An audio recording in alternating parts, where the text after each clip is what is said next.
Hello everyone, welcome to my channel. In this video, we will discuss about Class 6 Science Book Chapter 4 Sorting of Materials into Groups. मतलब shorting materials into groups का meaning है यहाँ पे कि हम daily life में जितने भी मटेरियल्स देखते हैं उनको छांटा कैसे जाता है। मतलब सॉर्ट का मीनिंग ही ये होता है कि डिफरेंट मिक्स्ड मटेरियल्स को अलग अलग करना, ठीक है, ग्रुप्स में उनको बांटना।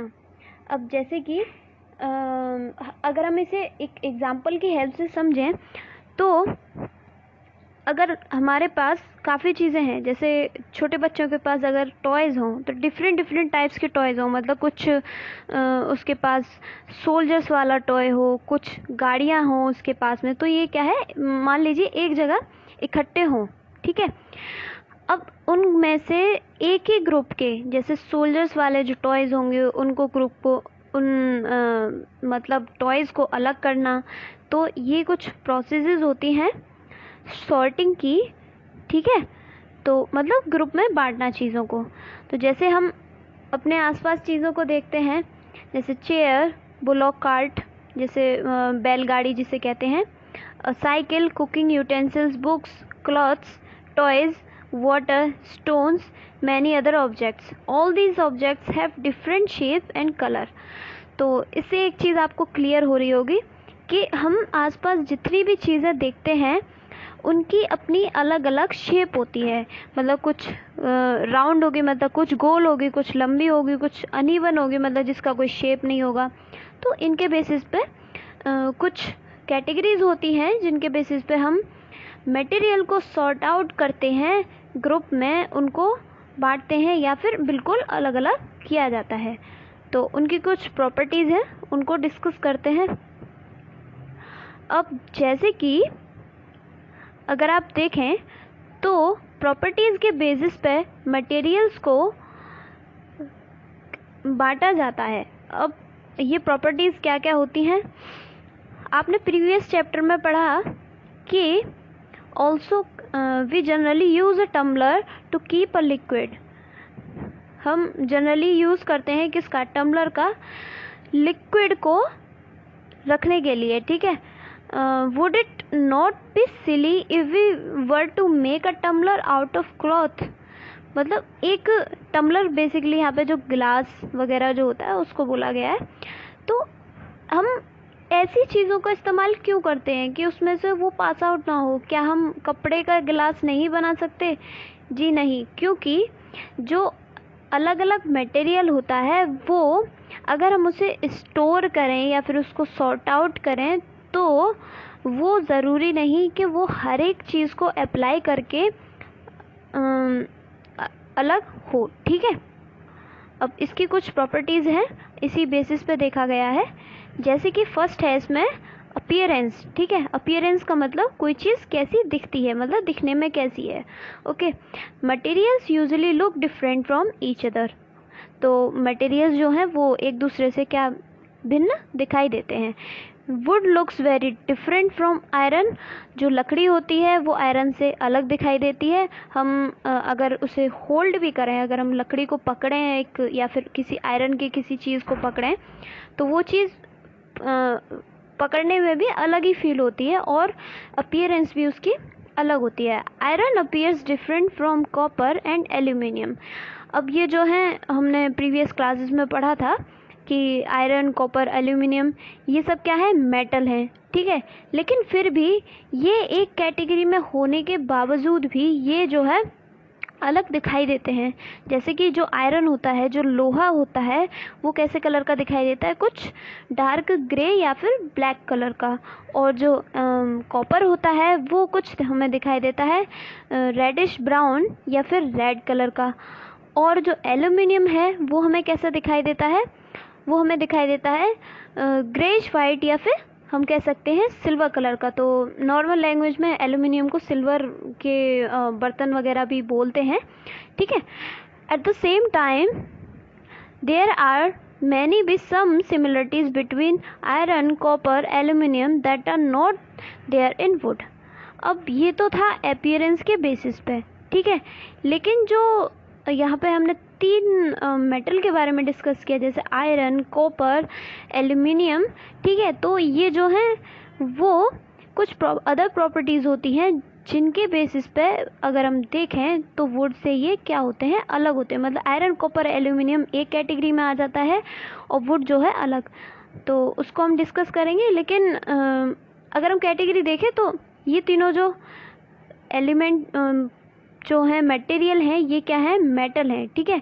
जबकि जो वुड है वो एक simple firewood other non metal में आता है, ठीक है। तो जो मेटल होते हैं वो good conductor of heat and electricity, show lustre and meltable होते हैं, मतलब मेलेबल होते हैं, मेल्ट हो सकते हैं इफ़ वी हीट देम। तो और जो वुड होता है वो इन सब प्रॉपर्टीज़ को शो नहीं करता। तो अब ये कुछ और प्रोसेस होती हैं जिनके बेसिस पे डिवाइड किया गया है। अब सेकंड है इसमें हार्डनेस। अब हार्डनेस है इसमें कि when you press different materials with your hand, some of them may be hard to compress while other can be easily compressed। अगर हम इसे एक एग्जांपल से समझें, कुछ जो मेनली जो मेटल्स होते हैं वो हार्ड होते हैं, हम उसे इजीली प्रेस नहीं कर सकते। जैसे आयरन, कॉपर, एल्यूमिनियम, ये सब क्या है, हार्ड होते हैं, उसको हम कंप्रेस नहीं कर सकते। लेकिन वो किसी मशीन वगैरह की हाईली प्रेशर डाल के कंप्रेस किया जा सकता है, लेकिन उसको नॉर्मली कंप्रेस नहीं किया जा सकता। लेकिन अगर हम दूसरे केस में कंसीडर करें, जैसे वुड है, ठीक है, तो कुछ वुड होती है सॉफ्ट होती है, या फिर हमारा कॉटन हुआ, स्पंज हुआ, या फिर कोई खाने की चीज़ें हुई, जैसे कि ब्रेड हुई हमारी, ठीक है। तो ये चीज़ें क्या है, ये सब सॉफ्ट मटेरियल में आते हैं। जैसे कि अगर हम डेफिनेशन की हेल्प से इसको समझें तो materials which can be compressed or scratched easily are called soft materials, ठीक है। मतलब ऐसे मटेरियल्स जो कि कंप्रेस किए जा सकते हैं, मतलब उनको दबाया जा सकता है, और स्क्रैच्ड इजीली, और उनको स्क्रैच यानी खुरचा, आसानी से खुरचा जा सकता है। अब जैसे कि अगर हम इसको इजी में समझें तो जो बाथिंग सोप वगैरह होते हैं, जो भी हम क्लींजिंग सोप होते हैं या फिर हैंड वॉश के सोप वगैरह है, तो वो क्या है, उसको हम कंप्रेस भी कर सकते हैं और उसको हम स्क्रैच भी कर सकते हैं, ठीक है। लेकिन और जो सेकंड हार्डनेस वाले जो होते हैं वो होते हैं some other materials which are difficult to compress are called hard materials, ठीक है। तो जिनको कंप्रेस करना डिफ़िकल्ट होता है वो होते हैं क्या, हार्ड मटेरियल्स, ओके।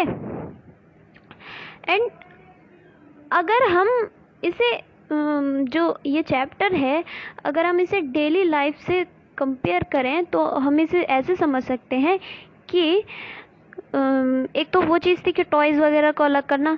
अगर हमारे पास सेकंड एग्जांपल इसका ये हो सकता है, अगर हमारे पास डिफरेंट टाइप्स के क्लॉथ्स हों और हम उन्हें एक साइड में, कभी कभी ऐसा भी टाइम होता है कि हम कपड़े जो है वो ऐसे उल्टे सीधे रखते जाते हैं, फिर हम उसकी क्या करते हैं, सॉर्टिंग करते हैं।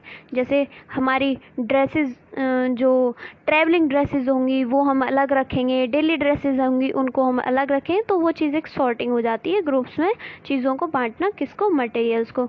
और अगर हम इसको किचन बेसिस पे देखें, किचन के बेसिस पे अगर हम देखें तो हमारे घरों में जो दाल वगैरह होती हैं, जैसे ब्लैक ग्राम यानी उड़द की दाल, अरहर की दाल, तो क्या होता है, हमारी मदर क्या करती हैं, उनमें से जो इम्प्योरिटीज़ होती हैं, मतलब जैसे छोटे छोटे स्टोन्स वगैरह होते हैं, उनको वो अलग करते हैं।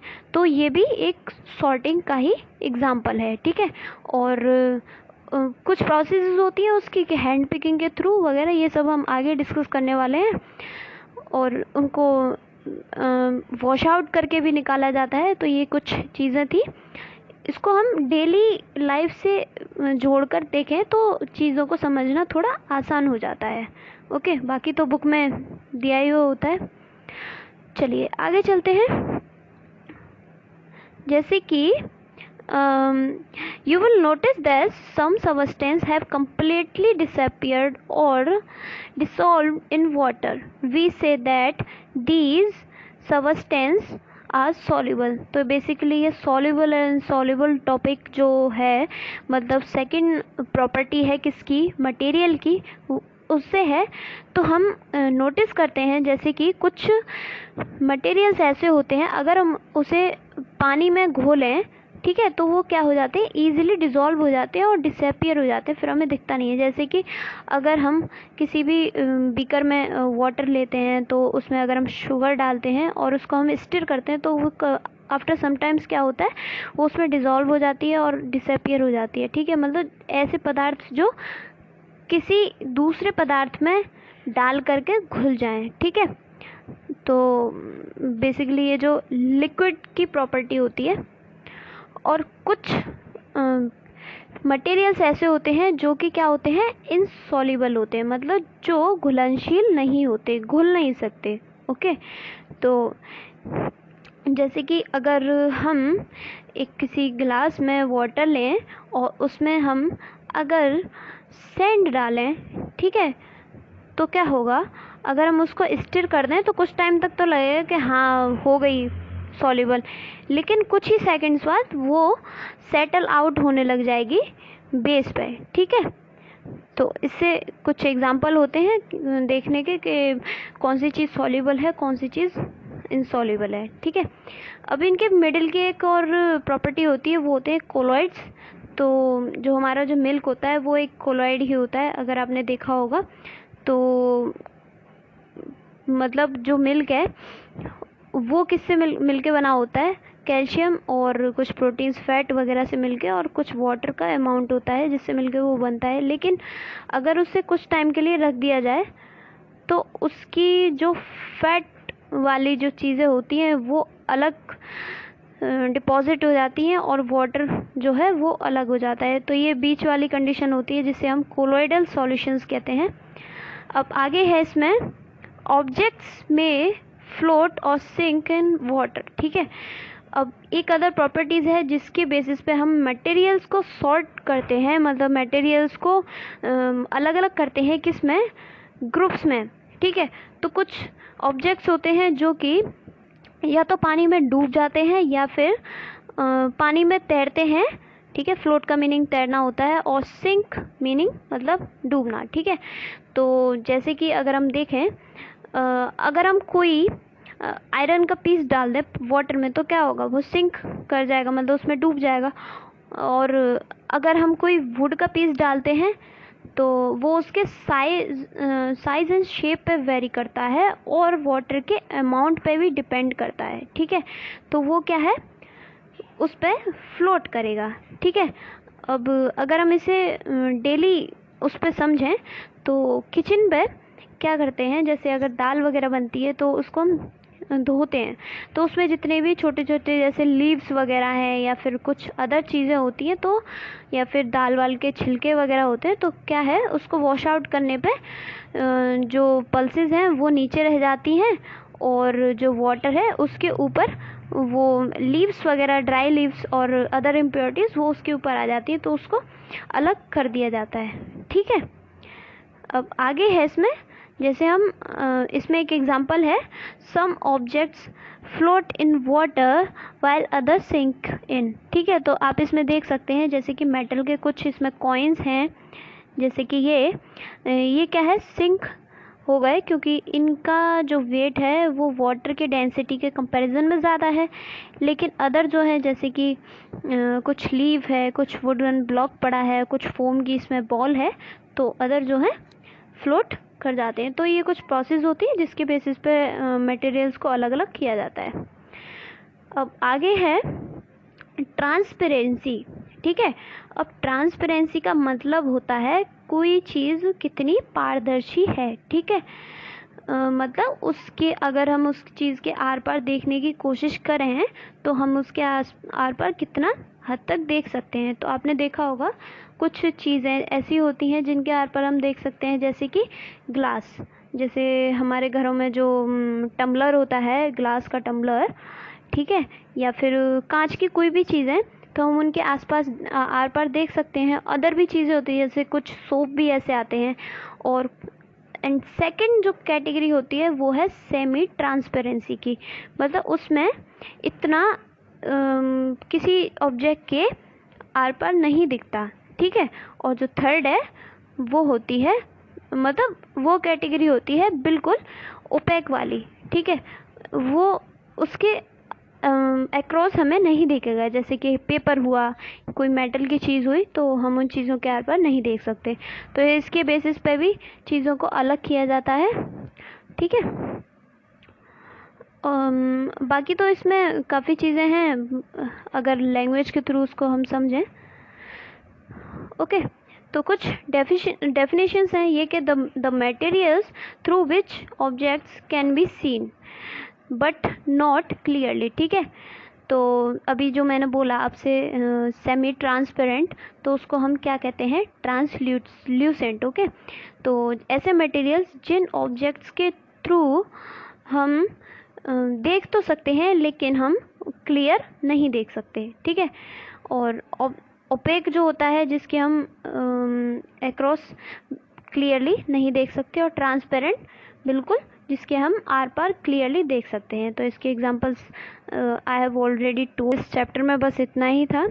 बस ये चीज़ इम्पॉर्टेंट होती है कि अगर आप कोई भी चीज़ सीखते हैं या फिर कोई भी चीज़ पढ़ रहे हैं तो आप उसको अपने डेली लाइफ में किस तरीके से अप्लाई कर सकते हैं। तो चीज़ों को आप उस लेवल से समझिए कि जिससे एक बेटर अंडरस्टैंडिंग डेवलप हो सके। Okay, thank you for watching. If you like this video, then press the like button and subscribe my YouTube channel for more updates. Okay, thank you.